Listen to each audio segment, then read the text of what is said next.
a kú dédé àsìkò yìí a kú kó lè dá yóò rọrùn fún wa láṣẹ Lédùà. Àmín. Ìròyìn fẹlifẹli náà ló ń dé sí ojú amóhùnmáwòrán yín láti iléeṣẹ́ wa ìròyìn Feli-feli TV. Lónìí ti ṣe ọjọ́bọ̀ Thursday ọjọ́ 17 nínú oṣù kẹfà ọdún 2024. Fúnmi Adénúgà ni oníròyìn. Síwájú kẹ́ tó gbọ́ ìròyìn ọ̀hún ẹ jẹ́ ká dé òkè lọ́hùn náà, tá a bá wá padà dé a ó máa tẹ̀síwájú nínú ìròyìn wa. Ẹ kú ìkàlẹ̀.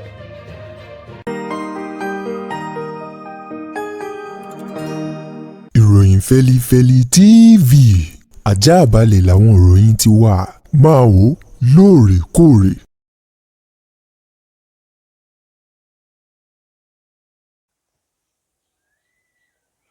Ẹ káàbọ̀ padà.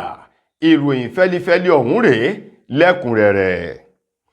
Ààrẹ orílẹ̀-èdè Nàìjíríà Bọ́lá Ahmed Tinubu òun ló ti jẹ́jẹ́ àtìlẹ́yìn fún àwọn àjọ eléyìí tó ń gbógun ti lílo oògùn olóró àti gbígbé lọ bíbọ̀ rẹ̀ ní orílẹ̀-èdè Nàìjíríà NDLEA fún àtìlẹ́yìn eléyìí tó lọ́rìn dáadáa lójúnà láti lè dẹ́kun àwọn tí wọ́n ń ṣe fàyàwọ́ egbògi olóró ní orílẹ̀-èdè Nàìjíríà èyí tó wọ́pọ̀ láàrin àwọn ọ̀dọ́. Àwọn ọ̀rọ̀ tó tẹnu ààrẹ jáde rèé nínú ọ̀sẹ̀ tá a wà yìí níbi ètò kan eléyìí tí àjọ ọ̀hún NDLEA èyí tí wọ́n gbé kalẹ̀ láti fi polongo gbígbógun ti gbígbó ògùn olóró àti líla àwọn ọ̀dọ́ tó fi mọ́ àwọn ènìyàn lọ́yẹ̀ lórí bí a ti ń rìn tá à ń yán kànkàn tí à ń wẹ̀ mọ́ yán kànkàn lórí jíjìnà sí gbígbé ògùn olóró lórílẹ̀‐èdè Nàìjíríà.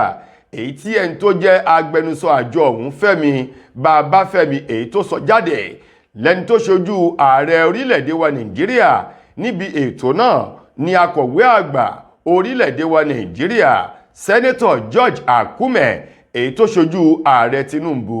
Lákòótán wọ́n rawọ́ ẹ̀bẹ̀ sí gbogbo àwọn lẹ́nu lọ́rọ̀ tó fi mọ́ gbogbo àwọn nínú ire lórílẹ̀‐èdè yìí láti fọwọ́sowọ́pọ̀ fún ìpolongo lórí jíjìnà sí gbígbé ògùn olóró lílò àti fíṣe fàyàwọ́ rẹ̀ ní orílẹ̀-èdè Nàìjíríà. Ẹ̀wẹ̀, àgbáríjọpọ̀ àwọn gómìnà ní orílẹ̀-èdè Nàìjíríà ni wọ́n ti sọ̀rọ̀ jáde pẹ̀lú ọ̀rọ̀ ìtùnú èyí tó jáde lẹ́nu wọn bí ọ̀rọ̀ àwọn àgbà tí wọ́n ní tútù là ń bálé olúwẹ̀rì. Ọ̀rọ̀ tútù ló tẹnu wọn jáde o nípa bí wọ́n ṣe sọ fún gbogbo àwọn òṣìṣẹ́ ọba èyí tó jẹ́ ti ìpínlẹ̀ wípé láìpẹ́ láì jìnà wọn yóò rẹ́rìn ayọ̀ lórí ìgbésẹ̀ tí àwọn náà ti ń gbé láti lè rí dájú wípé owó oṣù àwọn òṣìṣẹ́ èyí tó kéré jù tí wọ́n ń béèrè fún ó di sísan fún gbogbo àwọn òṣìṣẹ́ ọba ìpínlẹ̀ gbogbo, pẹ̀lú bí ìjọba àpapọ̀ náà ṣe ṣe ìlérí wípé àwọn yóò bẹ̀rẹ̀ sí ní máa gbé ìgbésẹ̀ báyìí lórí bí wọ́n ṣe máa sanwó oṣù àwọn òṣìṣẹ́ eléyìí tí wọ́n ń béèrè fún o. Àwọn ọ̀rọ̀ tó tẹnu àgbáríjọpọ̀ àwọn gómìnà orílẹ̀-èdè Nàìjíríà 36 jáde rèé lówùúrọ̀ kùtùkùtù ní ọjọ́bọ̀ Thursday lẹ́yìn ìpàdé ọlọ́gbọ̀nrangandan kan tá a mọ̀ sí marathon meeting èyí tó wáyé o kílẹ̀ òní tó mọ̀. Ìpàdé ọ̀hún tí wọ́n ní wọ́n ti bẹ̀rẹ̀ láti ìrọ̀lẹ́ àná tí í ṣe ọjọ́rú Wednesday tí wọ́n sì parí rẹ̀ nídàájí òní láàárọ̀ ọjọ́bọ̀ Thursday. Ọ̀rọ̀ ọ̀hún tó wá tẹnu ẹni tó wà lẹ́ka tó ń gbé ìròyìn jáde lẹ́ka ti àgbáríjọpọ̀ ti àwọn gómìnà ní orílẹ̀-èdè Nàìjíríà eléyìí tó gbé jáde lórúkọ àwọn gómìnà náà èyí ọ̀gbẹ́ni Ahmed Saliu sọ di mímọ̀ wípé ó dá òun lójú o láìpẹ́ láì jìnà àwọn gómìnà wọn yóò gbé ìgbésẹ̀ eléyìí tí ó mú ẹ̀rín ayọ̀ bá gbogbo àwọn òṣìṣẹ́ ọba, bó tilẹ̀ jẹ́ wípé àwọn ìpínlẹ̀ kan wà tó jẹ́ wípé wọn ò ní àní tó débi tí yóò máa ṣẹ́ sọnù.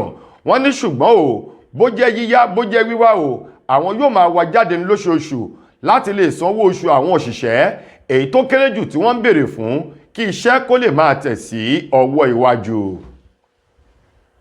Ọwọ́ ilé-iṣẹ́ ọlọ́pàá ìpínlẹ̀ Ògùn ló ti tẹ afurasí kan èyí tó bẹ̀rẹ̀ sí ní kàbò òròbò bí ẹni tẹ ìgò mọ́lẹ̀ ní ìdájì. Àfúrásì ọ̀hún èyí tó ṣekú pa arábìnrin kan èyí tó jẹ́ ipò owó nàbì ńlóyàn láàyò. Arákùnrin afurasí ọ̀hún tí orúkọ rẹ̀ ń jẹ́ Rahman Akande òun lọ́wọ́ iléeṣẹ́ ọlọ́pàá ìpínlẹ̀ Ògùn ti tẹ̀ báyìí lórí bó ṣe ṣekú pa olówó nàbì kan ní agbègbè Ifọ̀ ní ìpínlẹ̀ Ògùn. Gẹ́gẹ́ bí aṣojú kọ̀ròyìn iléeṣẹ́ wa ìròyìn Feli-feli TV ìgbà tó ń fi ọ̀rọ̀ wá afurasí ọ̀hún lẹ́nu wò, in ló bẹ̀rẹ̀ sí ní kàbò òròbò bí ẹni kiri gbígbóná sẹ́nu wípé lọ́jọ́ burúkú èṣù gbémú yìí, ó ní lọ́jọ́ yìí àwọn èèyàn kan tòun tí wọ́n jọ ń ṣiṣẹ́ ibi wọn pọ̀ ni wọ́n ti ṣe ìlérí fún àwọn ẹni tí wọ́n ń gbé ènìyàn fi ṣe ètùtù ọlà, àwọn agbénipa ṣògùn owó wípé wọ́n ó máa bá wọn wá ènìyàn èyí tí wọ́n yóò máa lò fún ètùtù ọlà wọn. Ramoni Àkàndé yìí òun ló lo ọgbà àlùmọ̀kọ́rọ́yè láti lọ bá ọmọbìnrin láti bá a sọ̀rọ̀ èyí tó ń ṣe òwò nọ̀bì wípé òun fẹ́ gbé lágbésùn mọ́júmọ́ o lórí 3,000 náírà. Àwọn yòókù Àkàndé eléyìí tí wọ́n ti na pápá bora làwọn sọ wípé bí arábìnrin ọ̀hún bá lè ṣe dáadáa fún àwọn kílẹ̀ ò tó mọ̀, àwọn yóò sanwó rẹ̀ di 1,100 náírà 100,000 naira nígbà tí ó bá fi kúrò lówùúrọ̀ kùtù ọjọ́ kejì tó bá ń lọ, láláìmọ̀ wípé agbàrọ̀run lárábìnrin olówó nàbí náà ló gbà. Wọ́n ní kí ilẹ̀ ọjọ́ náà tó mọ̀ ní Àkàndé àti àwọn yòókù rẹ̀ tó ti na pápá bora ni wọ́n mú arábìnrin náà ni wọ́n sì pa á, tí wọ́n mú ẹ̀yà ara rẹ̀ tí wọ́n gé wẹ́lẹ́wẹ́lẹ́ bíi tọ́kì eléyìí tí wọ́n fi ṣe ìrẹsì ọdún o, kó tó di wípé àṣírí tú tọwọ́ ọlọ́pàá sì ti tẹ Ramon Àkàndé báyìí, èyí tó ti wà lágọ̀ọ́ ọlọ́pàá nígbà tí wọ́n ní àwọn tó kù rẹ̀ wọ́n ti na pápá bora. Arábìnrin ọ̀hún èyí tí wọ́n pa ni wọn kò tí ì mọ ẹ̀hà àti ilé èyí tó ti jáde títí di àsìkò eléyìí tí ìròyìn fi ń kóra jọ. Àná òde yìí ni ó bẹ̀rẹ̀ sí ní kàbòròbò lólúléeṣẹ́ ọlọ́pàá èyí tó ń bẹ ní Eléwéran ìlú Abẹ́òkúta tí í ṣe olúlu ìpínlẹ̀ Ògùn. Kí Ọlọ́run ọba kó má fi ṣọ́ rẹ̀ ṣọ́ wa, káwọn ọmọ wa náà kí wọ́n sì rìn kúrò jìjìn ní ọ̀nà àti iṣẹ́ tí ò dáa kí wọ́n lè pẹ́ láyé o. Ìṣẹ̀lẹ̀ búburú ò ní ṣẹlẹ̀ sí wa. Ẹ jẹ́ ká lọ rèé polówó ọjà S2 Aba Mixture eléyìí tó ń fún ara lókun fún àwọn ọkùnrin àti obìnrin. À ń bọ̀ tá a bá padà dé, ìròyìn ó máa tẹ̀síwájú. látijọ́ aláyé ti dáyé lọ́kọ tí ń solówó orí aya tájọṣepọ̀ wọn sì jẹ́ gbádùn òǹfà ìfẹ́. Tẹ́rẹ̀ ìgbádùn lọ́kọláya bá ti ń bọ́ ságídé kásáyàn òfàǹfẹ́ láàrin wọn dò ní yọ̀bẹ̀kẹ́. Tọkọ ò lè gòkè lọ́wọ́ déré. Tọkọ wa ń ṣe súkẹ́súkẹ́ lórí aya. Orísun ló yẹ ká padà sí. Ká tọ́jú ara wa pẹ̀lú S2 Aba Bitters. Fátẹ̀ kan lẹ̀ gbọ̀ngbọ̀ngbọ̀n. Ká kó lẹ́gbẹ́ àwọn tí ń bẹ̀bẹ̀ fàyà lórí ibùsùn. S2 Aba Bitters 100% Aba tí ò lọ́tì kankan nínú. Pẹ̀lú oúnjẹ NAFDAC. S2 Aba Bitters. Ilé-iṣẹ́ S2 Ultimate Holistic Spiritual Aba Remedy International Limited ló ṣe 002 Park Street First Avance Junction Ọ̀lẹ́yọ̀ Ìbàdàn Ọ̀yọ́ State. Ó wà lọ́pọ̀ yanturu ní 1825 Olúyọ̀lé Shopping Complex New Garage Ìbàdàn. Ẹ ti lè ríra ní Lasorat Royal Plaza Asunlẹ̀ Junction off Akala Express Ìbàdàn Ọ̀yọ́ State. Fún ìkúnrẹ́rẹ́ àlàyé síwájú sí tàbí tẹ̀yin gan bá fẹ́ jẹ́ alágbàtà fún wa, ẹ pè tàbí ká WhatsApp wa lórí +234 704 079 0153 tàbí ká kàn sí +234 806 400 0204. Bákan náà ni ẹ lè kàn sí abroad line wa lórí +353 894 982 845. Ẹ mọ́ gbàgbé wípé ìlera lóògùn ọrọ̀, tó fi já sí wípé ẹ ti lè kàn sí iléeṣẹ́ S2 Aba Mixture fún ìtọ́jú àwọn àìsàn míì lóníran bíi ìfúnpá gíga, diabetes, low sperm count, ìdákọ́lẹ̀, arthritis, bone fat, blood cleansing, rheumatism, infertility àti èyíkéyìí àìsàn tó bá ń bá yín fúnra nínú ara. S2 Aba Bitters ó dára fún ìgbádùn ọkùnrin àtobìnrin. Ẹ káàbọ̀ padà. Mo lérò wípé ẹ ti gbọ́ ìpolówó ọjà ọ̀hún lẹ́kùnrẹ́rẹ́. Ẹ̀yin náà ẹ má jáfira, ẹ lọ sí àwọn ẹ̀ka iléeṣẹ́ ibi tí wọ́n ti fi àdírẹ́sì wọn síta kẹ́ ẹ lọ rèé mú tiyín, yóò bá wa lára mu. Ìròyìn ọ̀hún rèé ló ń tẹ̀síwájú. Ìròyìn fẹ́lifẹ́li.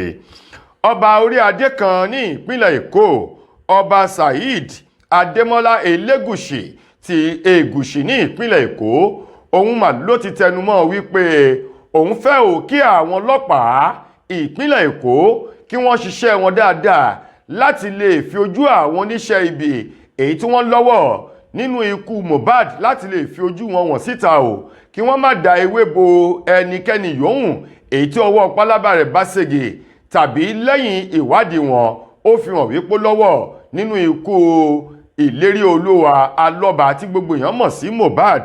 Ọba Elégùṣì èyí tó sọ̀rọ̀ látẹnu agbẹjọ́rò rẹ̀ eyín ọ̀gbẹ́ni Adépọ̀jù Ọmọ́táyọ̀ tó sọ di mímọ̀ lórúkọ kábíyèsí ọ̀hún wípé lára àwọn afurasí méjì kan èyí tó wà lágọ̀ọ́ ọlọ́pàá tí wọ́n ti ń ṣe ìwádìí fún tí wọ́n sì ti ń fi ojú wọn ba ilé ẹjọ́ láti wá sọ ohun tí wọ́n mọ̀ nípa ikú Mohbad eyín James Adéṣọlá àti Àwíyé Àṣìṣì. Wọ́n ní ìwádìí ṣì ń lọ àti pé ìgbẹ́jọ́ ṣì ń lọ lórí àwọn ènìyàn ọ̀hún, ṣùgbọ́n Elégùṣì ó ní inú òun á dùn ọkàn òun á sì fi ayọ̀ fún gbogbo àwọn tí wọ́n bá ṣiṣẹ́ ọ̀hún, pàápàá ju àwọn ọlọ́pàá tó fi mọ́ àwọn adájọ́ láti túṣu désàlẹ̀ kòkò kí wọ́n lè mọ ènìyàn èyí tó lọ́wọ́ nínú ikú Mohbad. Lákòótán nínú ìròyìn wa fún tòní, gbajúgbajà lára àwọn ọ̀dọ́langba èyí tó ń kọrin tàkasùfé ní orílẹ̀-èdè wa Nàìjíríà Emmanuel Adéwálé tí gbogbo èèyàn mọ̀ sí Mẹ́yọ̀kùn, òun mà ló ti fi èsì ọ̀rọ̀ padà fún Tẹ́níọlá Àpáta tí gbogbo èèyàn mọ̀ sí Tẹ́ní Makanaki lórí ọ̀rọ̀ kan èyí tí Tẹ́ní sọ lánàá tí ṣe ọjọ́rú Wednesday wípé àgọ́ òun ni ó padà dé ẹdìyẹ Mẹ́yọ̀kùn ní ìkẹyìn lórí wípé òun lòun yóò padà jẹ́ olórí láàfin ọba Mẹ́yọ̀kùn o. Mẹ́yọ̀kùn náà ti wá sọ̀rọ̀ jáde, ó ní kò sí ẹ̀ṣẹ̀ nínú kéèyàn sọ ẹ̀dùn ọkàn rẹ̀ tàbí ohun ayọ̀ tó ń bẹ nínú ọkàn rẹ̀ jáde o. Ó nínú òun dùn láti gbọ́ ọ̀rọ̀ tútù, ọ̀rọ̀ ìfẹ́, ọ̀rọ̀ tí ń fi ayọ̀ fún èèyàn àti fún ọkàn ẹni eléyìí tí Tẹ́ní tó sọ jáde yìí o. Ó ní ní báyìí òun finú òun dùn o láti fi èsì padà fún Tẹ́ní wípé láti inú ọkàn òun náà sọ fún wípé òun nífẹ̀ẹ́ rẹ̀ tọkàntara o nínú ọ̀rọ̀ èyí tí Mẹ́yọ̀kùn tó fi sórí ìkànnì ayélujára rẹ̀. Níbẹ̀ ló ti fi àwọn àwòrán eléyìí tó ní ṣe pẹ̀lú ìfẹ́ tó fi síbẹ̀ tó sì kọ síbẹ̀ wípé Tẹ́ní mo ní ìfẹ́ rẹ tọkàntọkàn, inú mi sì dùn láti ní ọlọ́gbẹ̀ẹ́ mi, gẹ́gẹ́ bí Mẹ́yọ̀kùn bó ti sọ ọ̀rọ̀ ọ̀hún. Tó ẹ̀yin ará, ìròyìn Feli-feli kò ní jù báyìí lọ láti iléeṣẹ́ wa ìròyìn Feli-feli TV lónìí tí ṣe ọjọ́bọ̀ Thursday títí ojúmọ́ ọ̀la tẹ́tù máa láǹfààní láti gbọ́ tún ròyìn míì. Mo gbà ládùúrà wípé ilé òní lé wa, ọ̀nà òní náà wá. Fúnmi Adénúgà lẹni tó mú ìròyìn wá sí ojú amóhùnmáwòrán yín. Ẹ ṣeun gan ni.